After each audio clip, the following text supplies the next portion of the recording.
Alors voyons comment est-ce qu'on peut lancer un conteneur sans utiliser le mode interactif et terminal pour qu'il s'exécute en mémoire et qu'il ne se ferme pas.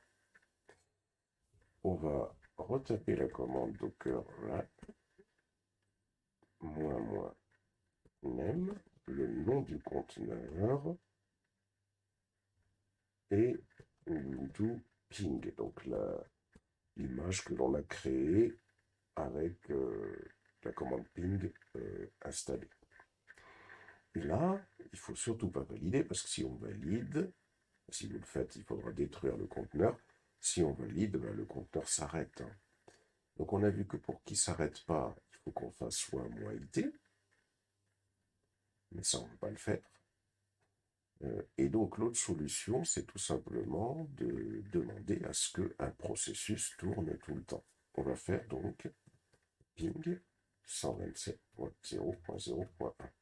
Si je fais ça, on voit que le conteneur ne s'éteint pas, il est actif. Il bloque le terminal, d'accord, mais il est actif. Ça, c'est intéressant. Je vais venir ici. Si je fais un docker ps, on voit que le conteneur fonctionne bien. Si je fais un docker logs compte 1, on voit que le conteneur fonctionne bien. Pas de problème. Si je fais un docker attache compte 1, on voit que le conteneur commence à s'exécuter. Donc, on voit très bien que, pardon, on voit très bien que notre conteneur s'exécute bien. Donc, je vais faire un CTRL-C ici. Voilà, si je fais un docker ps, mon conteneur ne s'exécute plus parce que j'ai fait un docker ps et parce que j'ai fait un docker attache et que le fait de faire un docker attache, on a vu que ça entraînait qu'on était connecté directement à la console numéro 0, dernière console existante, et donc on a fermé en quelque sorte le conteneur. Je reviens ici, je vais faire un clear, et on va resupprimer ce conteneur, docker rm content. Donc on a compris que si on exécute un processus qui va être infini, la fenêtre ne se ferme pas. Je reviens ici, je rappelle la commande. Cette fois-ci, par contre, je vais demander à ce qu'il s'exécute en mode détaché. Je valide. Et si je fais un docker ps, on constate que le conteneur il est en exécution. Ça c'est bien ça, parce que ça veut dire que s'il y a un service que j'ai installé, qui pourrait être Apache ou MySQL par exemple, le fait qu'il y ait quelque chose qui fonctionne de manière infinie en quelque sorte, ça entraîne que le conteneur ne se ferme pas. Venons ici sur cette autre fenêtre. Si je fais un docker logs 1, on voit ce qui se passe à l'intérieur et je peux m'y connecter bien sûr avec un docker exec -it compte 1 patch. Je peux me connecter au conteneur, faire un ps-ux pour voir ce qui se passe dans ce conteneur. Il y a bien la commande ping qui est en exécution. Donc, ça, c'est une chose intéressante. On va essayer d'aller un petit peu plus loin. On va faire un exit ici. Je vais fermer. Maintenant, je vais laisser plutôt ouvert. Donc là, on a notre conteneur qui est en exécution. On va demander à l'arrêter. Je vais faire un docker stop compte 1.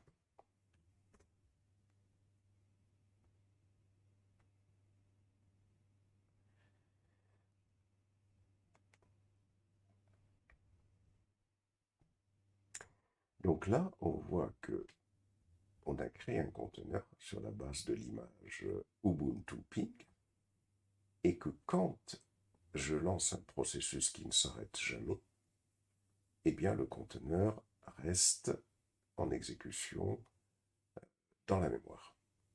Ce qui m'embête, c'est d'avoir à lancer cette commande ping. Ça m'embête.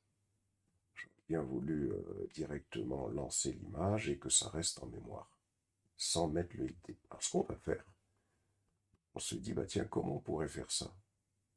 On se dit que comme j'ai créé un conteneur qui s'appelle compte 1, et que ce conteneur, je l'ai créé dans la condition suivante. Je l'ai créé de telle manière à ce qu'il me lance la commande ping.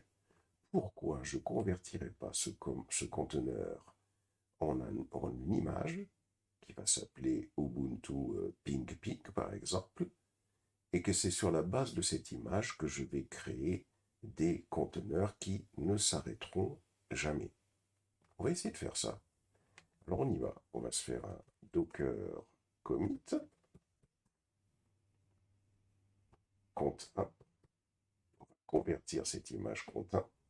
On va la convertir en Ubuntu ping ping. Qu'est-ce que ça veut dire? Ça veut dire qu'on veut créer une image qui lance le processus ping. Donc si je fais un docker image, je constate que j'ai bien cette image Ubuntu ping ping, qui est bien sûr pas plus grosse, puisque on n'a rien installé dessus. Alors, si maintenant je détruis le conteneur compte 1, je vais faire docker rm compte 1. Et je vais en recréer un, mais sur la base de cette image Ubuntu ping ping. Donc, je vais faire docker run -d -m compte 1 Ubuntu ping ping. Je valide. Je fais un docker ps. Ah, ça c'est intéressant. Donc là, je suis parvenu à créer une image qui me lance un processus infini.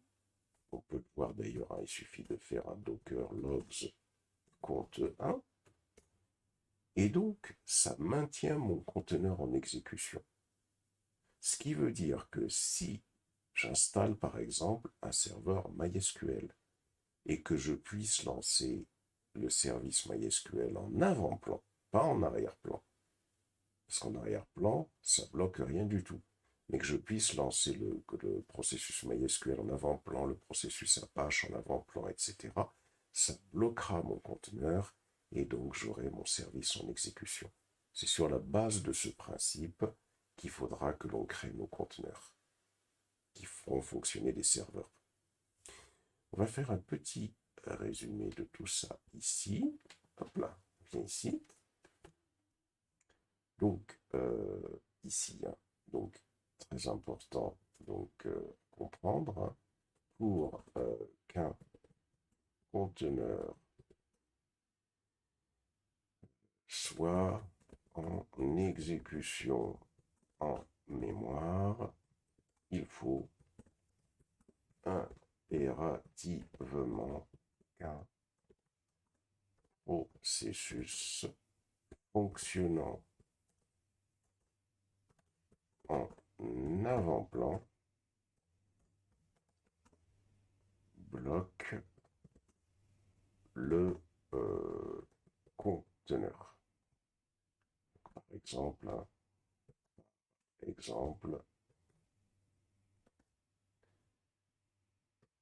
voir la commande ping 127.0.0.1. On peut avoir la commande sleep aussi, qui fait qu'un processus est en sommeil. Sleep, par exemple, pour dire 2000 millisecondes, etc., etc. Voilà donc pour comprendre comment un processus peut bloquer un conteneur, et c'est vraiment un principe à retenir parce que c'est sur cette base-là qu'on créera nos processus. On va passer maintenant à l'installation de services sur un conteneur.